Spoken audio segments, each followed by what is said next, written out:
sarili, negosyo at kalayaan, pumili ka. Ating pagbalikan ng tanaw ang kasaysayan, saan higpit at masalamuot na kaganapan ating iimbestigahan. Alam mo ba, bago dumating ang mga Kastila, Amerikano, Hapones sa ating bansa, meron na tayong sariling pampanitikan. Halimbawa, meron na tayong alamat, kwentong bayan, Diyos-Diyosan, at marami pang iba. Alam niyo rin ba na meron na tayong sariling alpabeto noon? Ito ay tinatawag na alibata o baybayin.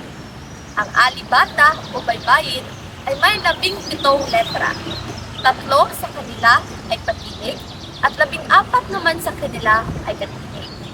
Ang alibata o baybayin ay pinaghalong salita ng mga Chino, Cambodians, Borneo, Malayo, at Arabo.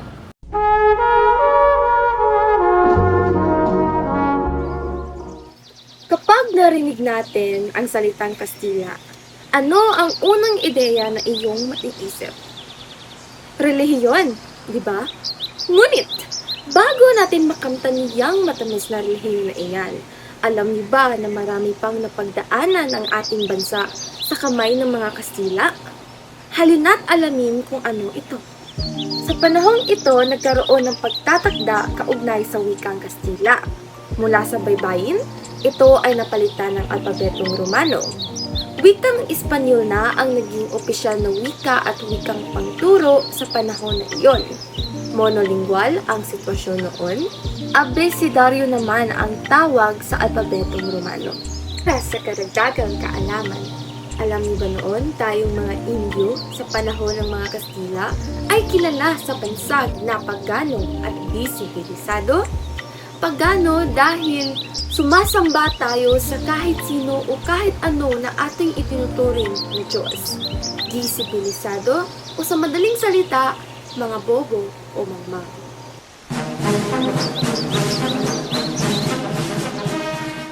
Dako naman tayo sa kapanahonan ng mga Amerikano. Alam niyo ba sa kapanahonan ng mga Amerikano, napalitan ng salitang Ingles ang wikang Espanyol bilang opisyal na wika sa bansa.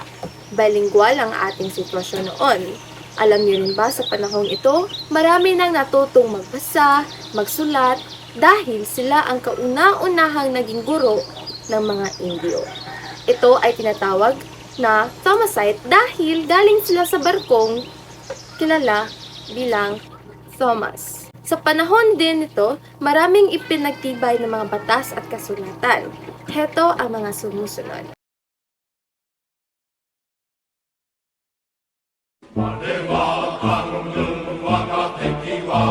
Dako naman tayo sa kapanahunan ng mga Hapon.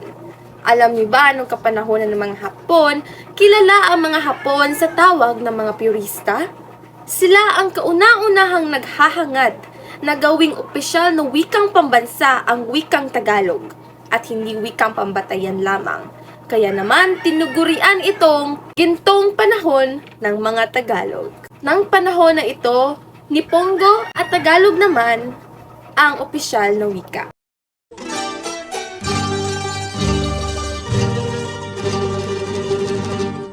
Panahon ng kasarinlan hanggang sa kasalukuyan.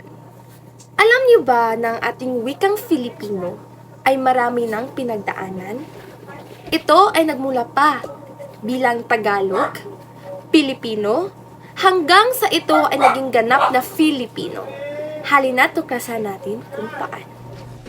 Tagalog, katutubong wikang pinagbatayan ng pambansang wika ng Pilipinas taong 1935. Pilipino, unang tawag sa pambansang wika ng Pilipinas taong 1959. Filipino, kasalukuyang tawag sa pambansang wika ng Pilipinas taong 1987 hanggang ngayon.